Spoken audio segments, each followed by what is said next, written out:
Tech on Build, o podcast da transição digital na construção. Da autoria do Build Collab, o laboratório colaborativo para o ambiente construído. Bem-vindos a um novo episódio do Tech on Build, o podcast da transição digital na construção, onde damos a conhecer tendências, oportunidades e novidades do setor AEC. E contamos com a presença de profissionais que nos dão o seu contributo sobre formas de aumentar a competitividade das empresas. Para isso, neste 7º episódio, convidamos o professor Alípio Jorge, coordenador para a área da inteligência artificial e apoio à decisão do Inesctec, com largos anos na investigação da aplicação prática de inteligência artificial. Alípio Jorge vai conversar connosco sobre como as empresas podem utilizar a inteligência artificial na implementação de processos, produtos e na gestão de ativos. António Aguiar Costa, diretor do Desenvolvimento e Inovação do Build Collab, conduz a conversa. É de facto um prazer poder estar à conversa com o professor Alípio Jorge, cujo papel no âmbito da inteligência artificial tem sido crucial para a investigação na área, mas também para a sua implementação a nível nacional. O tema da inteligência artificial tem ganho crescente importância na indústria. A indústria da construção não é exceção. O potencial de aplicação é imenso e as empresas começam a posicionar-se para se digitalizarem e, consequentemente, criarem as condições para explorarem as ferramentas de inteligência artificial. É um tema com grande interesse também para, obviamente, o Build Collab, pois sendo a missão deste laboratório colaborativo apoiar a digitalização do ambiente construído, a inteligência artificial, nas suas mais variadas formas, surge como incontornável. São inúmeras as questões que poderiam ser colocadas. Poderíamos estar, de facto, aqui imenso tempo a discutir, estou certo disso, mas uma das primeiras questões que a indústria poderá colocar é, de facto, o que é a inteligência artificial e como é que podemos definir este conceito. Principalmente para uma indústria, e aqui focando um pouco o ambiente construído, a indústria da construção, uma indústria que está ainda a dar os primeiros passos nesta área. Como é que se pode definir este conceito, professor? Muito bom dia a todos e muito obrigado pelo convite. É com muito prazer que estou aqui. Quanto a essa primeira pergunta, que é uma pergunta complicada, eu gostaria de dizer que, em primeiro lugar, há muitas definições de inteligência artificial. Os livros mais importantes da área têm as definições habituais neste domínio, mas eu não vou por aí. É uma área que, obviamente, designa um domínio científico, designa também uma área de aplicação, portanto, ao mesmo tempo é um conjunto de problemas e um conjunto de ferramentas, mas que assenta sobretudo numa questão importante, que é a questão da inteligência e de como é que nós podemos algoritmizar a inteligência. A inteligência é essencialmente a capacidade de utilizar a informação em nosso proveito, de conseguirmos processar grandes quantidades de informação, de a conseguirmos compactar, de conseguirmos selecionar a informação que é importante e que pode ser utilizada para resolver problemas. Isso é o que nós fazemos enquanto animais, enquanto pessoas, é o que muitos animais fazem, é a utilização seletiva da informação para ser útil no dia-a-dia, para a sobrevivência, por exemplo. A inteligência artificial basicamente é isso, mas feito por computadores. Portanto, é os computadores utilizarem a informação, serem capazes de processar grandes quantidades de informação para poderem tomar decisões, para poderem ser úteis ou fazer ações úteis com base nessa informação. E o desafio está precisamente em selecionar a informação, em compactar a informação, em transformar a informação em conhecimento, que no fundo é isso que nós fazemos. Recebemos grandes quantidades de dados todos os dias, nós estamos a ver coisas, a ouvir coisas constantemente, a sentir coisas, todos os nossos sentidos estão a recolher informação constante. Nós, por exemplo, estamos aqui a conversar, amanhã não nos vamos lembrar de todas as palavras que foram ditas e muito menos de todos os sons que foram emitidos. Nos vamos lembrar é do essencial, é o que nós conseguimos, o que a nossa inteligência fez foi condensar aquilo que nos interessa, aquilo que poderá potencialmente ser útil, porque de hoje para amanhã vamos resolver um problema e houve uma coisa que ouvimos aqui que pode ser útil para nós resolvermos esse problema. Portanto, a inteligência artificial é essencialmente pôr os computadores, os programas, os algoritmos, as linguagens de programação, as ferramentas computacionais a fazer isso, a tratar a informação, pode ser informação visual, pode ser texto, pode ser informação de sensores, da web, pegar em toda essa informação e compactá-la e depois usarmos isso para resolver problemas. Ok. Uma segunda questão que se prende depois de facto com isto, a inteligência artificial tem um mundo de possibilidades, obviamente que depende muito da informação que nós temos disponível para tratar, para analisar, mas será que então a inteligência artificial obriga a que a indústria, neste caso, esteja devidamente estruturada em termos de sistemas de classificação de informação, a existência de bases de dados, há eventualmente processos bem definidos em termos de trabalho? É que isso de facto tradicionalmente nem sempre existe na indústria da construção. Será que é uma barreira e como é que se pode de facto contornar esta dificuldade? Sim, essa é uma excelente pergunta, porque de facto para nós implementarmos inteligência artificial num setor, numa indústria, ou seja onde for, pode ser até numa área científica, nós precisamos de facto de condições para isso. E a condição essencial é a digitalização. Em particular num setor como a construção civil, a digitalização é importantíssima, é essencial, porque a inteligência artificial, sendo, como eu referi, a capacidade de processar informação com programas, os computadores, para receberem a informação, ela tem de estar digitalizada. E para isso é preciso haver sensores, é preciso haver câmaras, é preciso haver pelo menos o registro de informação, que até pode ser através de formulários, no caso numa linha de produção, por exemplo, os trabalhadores ou os colaboradores podem preencher formulários, podem preencher a informação, embora aí a aquisição da informação seja muito lenta, mas se nós estivermos a falar de sensores numa máquina, de câmaras, se estivermos a falar de informação externa que vai sendo recolhida, o importante de facto, o essencial é haver a digitalização. Isso aplica-se na indústria da construção civil, como se aplica em qualquer indústria. Sem digitalização nós não conseguimos aplicar os programas de inteligência artificial, eles não vão ter essa informação, não vão ter os sentidos, não é? É como nós termos uma pessoa que não tem sentidos, portanto, não consegue ver, não consegue ouvir, não consegue sentir.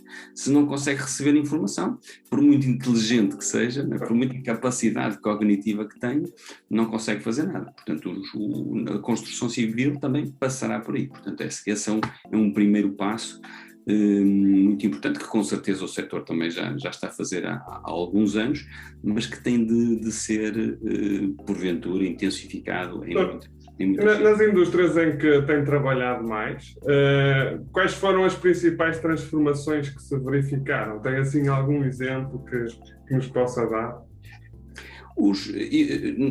No caso da indústria, indústria mais tradicionalmente indústria, o que nós fazemos tipicamente é trabalhar em problemas de manutenção preditiva. Nesse caso, o que acontece é que as máquinas têm sensores que vão recolhendo continuamente a informação e depois há registros de avarias, por exemplo. Isso permite construir modelos de machine learning que conseguem prever ou conseguem alertar para potenciais avarias antes delas acontecerem. Imagino, por exemplo, num comboio, um problema que os comboios têm na sua circulação é o problema de não poderem circular com portas abertas. E uma avaria numa porta faz o comboio parar. E embora seja um problema muito simples, tem impactos enormes, não é? Muito complicado. E, portanto, prever uma avaria numa porta é muito importante. a alternativa do setor é fazer o que se chama a manutenção preventiva. Portanto, ao fim de um número de ciclo, substitui-se a porta. Mas isso não é eficiente, porque dependendo daquilo que está a acontecer, pode haver um encontrão, pode haver uma situação diferente de umidade ou de temperatura, a duração dos equipamentos é diferente. E então o que se deve fazer é precisamente nos movimentos que a porta faz, por exemplo, se houver um sensor que detecta ali uma vibração ou detecta uma velocidade de movimento, ao perceber que um padrão desses dados está a corresponder a uma situação de avaria que viu no passado, então pode fazer esse alerta e a porta pode ser substituída, vai reduzir o tempo de paragem do comboio, vai evitar transtornos aos utentes, etc. E, portanto, isso aplica-se a qualquer indústria. Portanto, isso é o que se chama manutenção preditiva. E depois há um conceito mais alargado, que é o conceito da qualidade preditiva. Portanto, quando nós queremos que uma indústria tenha qualidade em todo o seu processo, pode ter, por exemplo, a ver com os defeitos. No caso imaginemos uma indústria gráfica que tem uma grande quantidade de impressoras, que está a trabalhar com tintas, com máquinas que fazem impressão e tem de satisfazer encomendas. As tintas, por vezes, podem ser misturadas de uma forma, podem ser misturadas de outra, podem ser de uma marca, os próprios materiais podem ser de um fornecedor, de outro fornecedor, pode haver condições, mais uma vez, de temperatura, etc., da propriedade das máquinas, da avaria das máquinas. Então aí nós queremos promover a qualidade do processo. Ora, o número de defeitos que temos no final do processo é um indicador da qualidade, e nós conseguimos relacionar os sinais dos sensores e os sinais e mesmo a informação que os próprios trabalhadores podem dar. Nós podemos ter, por exemplo, se for este trabalhador ou se for o trabalhadores com esta formação, então temos mais problemas se for o trabalhadores com aquela formação. Estou aqui a simplificar. E nós podemos ter um modelo de qualidade preditiva, ou seja, conseguirmos prever qual é que vai ser o resultado final em termos de qualidade. Isto é uma coisa muito geral a toda a indústria. Todas as indústrias podem beneficiar com modelos de inteligência artificial e de machine learning em particular para a qualidade preditiva. E de facto deve ser até muito entusiasmante trabalhar, por exemplo, nessa questão da qualidade preditiva em especial, porque a quantidade de variáveis que podem influenciar um determinado problema é enorme, não é? E se calhar essa descoberta também é um desafio, não é? No âmbito não sei se a dizer que sente esse desafio, sente esse entusiasmo pela descoberta, é quase ser um investigador também daqueles detetives, não é? Claro, sim. Essa é uma das virtudes, um dos fascínios da ciência de dados, de uma forma geral, é que trabalhar com dados tem essa componente de descoberta e de pergunta e resposta. Fazemos as perguntas, obtemos as respostas e, por vezes, nem fazemos as perguntas, mas os dados é que colocam as perguntas. E isso é muito interessante e é também uma diferença grande entre a aplicação de ciência de dados e uma aplicação tradicional da estatística. Na estatística nós fazemos as perguntas e a estatística dá-nos as respostas. Muitas vezes na ciência de dados nós pegamos nos dados e os dados colocam as perguntas e nós depois vamos à procura das respostas nos dados ou de outra forma qualquer. Esses exemplos também que deu são muito interessantes para quem está a trabalhar no âmbito do ambiente construído, porque de facto a questão da manutenção dos edifícios, das infraestruturas, traz esses desafios todos e conhecer melhor toda esta complexidade e conseguir pôr inteligência sobre isso, eu acho que trará ganhos certamente muito grandes. Em termos estratégicos, numa qualquer indústria, mas pronto, estaríamos a pensar na indústria da construção, que tradicionalmente não é tão digitalizada, industrializada como outras. Qual seria a melhor forma de introduzir a inteligência artificial? Em termos estratégicos, há habitualmente uma dificuldade grande, que é a dificuldade dos recursos humanos. É preciso ter recursos humanos com formação, é preciso ter nas empresas, não digo necessariamente nas obras, não é? No caso da construção civil, mas nas empresas pelo menos ter uma equipa de tecnologia de informação com competências avançadas, com competências de ciências de dados, de inteligência artificial, se for esse o caminho, e essa aposta em recursos humanos, essa aposta na formação, essa aposta na qualidade dos recursos humanos é muito importante. Depois também é importante, em termos estratégicos, as indústrias, as empresas, as organizações, a administração pública também trabalharem em rede com centros de investigação, com universidades, com politécnicos, até umas com as outras. É muito importante as empresas também constituírem-se em rede, não só do próprio setor, mas também de outros setores, no caso do setor mais tecnológico, e algumas iniciativas da Comissão Europeia, que depois também tem o reflexo em Portugal para o desenvolvimento da inteligência artificial, que vão ajudar as empresas a fazer esse desenvolvimento e que vão ajudar nessa estratégia, que são, por exemplo, os Digital Innovation Hubs, os polos de inovação digital, que vão ser instalados em toda a Europa e em particular em Portugal. Portanto, em Portugal já houve um concurso, já houve até resultados do concurso, vai haver polos de inovação digital em Portugal, vão ser alguns, não vão ser muitos, mas vai haver polos de inovação digital que vão poder responder às necessidades das indústrias e não só, das empresas de uma forma geral. E o que os polos de inovação digital vão fazer é facilitar o acesso, por exemplo, a centros de investigação, a universidades, a politécnicos, ou seja, facilitar o acesso às competências, também facilitar o acesso às formações, permitir fazer mais facilmente, ou organizar mais facilmente formações, permitir o acesso também a outras empresas que possam fornecer serviços. Portanto, uma empresa, imaginemos de construção civil, sente que tem a necessidade de aplicar inteligência artificial, sente que isso é uma vantagem competitiva, não sabe muito bem o que vai fazer, então pode bater à porta de um polo de inovação digital, explicar qual é a situação, e o polo de inovação digital vai encaminhar e vai organizar uma estratégia e uma resposta a essa empresa. Isto permite que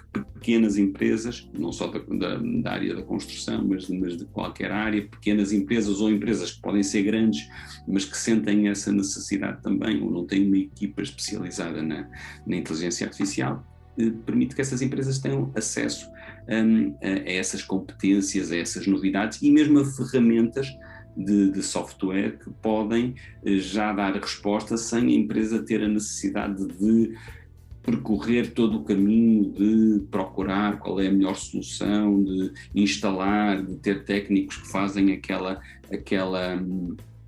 a utilização dessa ferramenta. Portanto, os polos de inovação digital vão ser precisamente um polo muito importante para promover todas essas... Sim, é interessante falar isso porque uma das missões, dos objetivos do Build Collab é também ser um polo de inovação digital para o setor da construção e em princípio, nós assumiremos esse papel. Agora, claro, com esse trabalho em rede, não é? Porque há muitas competências espalhadas, por exemplo, no vosso caso, muito conhecimento acumulado, e por isso eu acho que o segredo está também na rede de conhecimento que se pode criar. Eu terminava com uma pergunta assim, para saber se há uma resposta rápida para aqueles que são mais pragmáticos e perguntam então quando é que eu posso e como é que posso começar a aplicar a inteligência artificial e quanto é que eu vou ganhar com isso? Há alguma resposta que se possa dar neste caso? Essa resposta é difícil, não é muito fácil. Os modelos de valor da aplicação das tecnologias existem, mas não são nada triviais. Também não é propriamente a minha especialidade, mas é obviamente uma coisa que se deve fazer em qualquer projeto. Portanto, se nós temos um projeto, temos um problema, uma coisa que nós temos de ver é qual vai ser o impacto desse projeto. quanto é que se vai poupar, em que é que se vai poupar. Isso frequentemente não é fácil de prever, mas como todos os modelos são uma simplificação da realidade, nós conseguimos ter algum modelo. Por exemplo, quando nós temos um processo de inteligência artificial que consegue reduzir recursos humanos, consegue tornar os recursos humanos mais eficientes, portanto, não é no sentido de despedir um conjunto grande de pessoas, mas as pessoas que nós temos conseguirem fazer mais com o tempo que têm, se nós conseguirmos fazer isso, então conseguimos, por exemplo, medir a redução do custo em termos de recursos humanos. E quem diz recursos humanos diz materiais. Aquele exemplo que eu estava a dar. Desperdício também, a questões de desperdício, não é? Exatamente, o desperdício. O exemplo que estávamos a falar há pouco da qualidade preditiva, se eu tiver menos defeitos no processo de fabrico, vou ter poupanças. E, portanto, se eu conseguir ver quais vão ser essas poupanças, eu vou ter uns ganhos óbvios. Isso, no caso da inteligência artificial, quando iniciamos um projeto, podemos ter esses objetivos. Por exemplo, reduzir o esforço dos recursos humanos em 50%. Se eu conseguir fazer isso, eu já consigo ter alguma contabilização. Mas isso, obviamente, como eu disse, são modelos, são simplificações, e nem em todos os processos isso é fácil de fazer. Em muitos casos tem que se acreditar que é um processo de desenvolvimento que realmente vai ter que acontecer, não é? E depois há ali progressivamente um caminho que se vai fazendo rumo à digitalização, não é?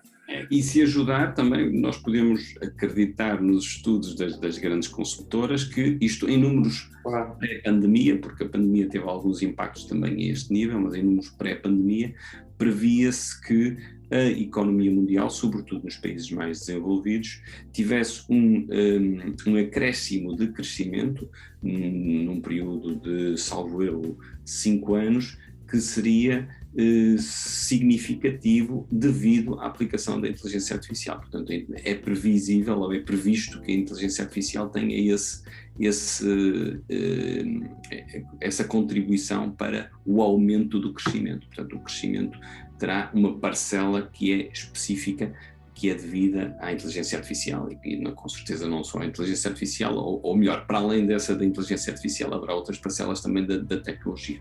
Mas é muito importante, sobretudo para as indústrias, terem a aplicação das tecnologias de inteligência artificial, porque vão saber mais sobre o negócio, vão ter mais conhecimento, vão tomar decisões baseadas em dados, baseadas em evidência, em vez de ser baseadas em intuição, vão ter decisões com mais qualidade, vão ter menos desperdício, como eu referi há pouco, vão ter mais qualidade no processo, vão ter um aproveitamento mais eficiente dos recursos humanos, e a inteligência artificial consegue contribuir para tudo isso e muito mais, não sendo uma panaceia, não resolve os problemas todos, como é evidente, e tem de ser muito bem aplicada, porque também é fácil aplicarmos mal a inteligência artificial, e quando nós não temos os dados certos, por exemplo, quando os dados são de pouca qualidade, o resultado também vai ser de pouca qualidade. Portanto, também temos de ter cuidado, e as empresas também têm de ter cuidado com as falsas promessas. É preciso termos os pés assentes na terra, mas se for bem aplicado, se o processo for bem feito, vai ter muitos ganhos que são inevitáveis de fugir. Portanto, a sociedade não tem grande alternativa senão ir por aí. Professor Alípio Jorge, foi um prazer, obrigado pelo tempo dispensado. Acho que vai ser certamente muito útil e espero que possamos colaborar no futuro nesta temática da inteligência artificial. Muito obrigado. Muito obrigado, agradeço o convite mais uma vez e boa sorte para todos.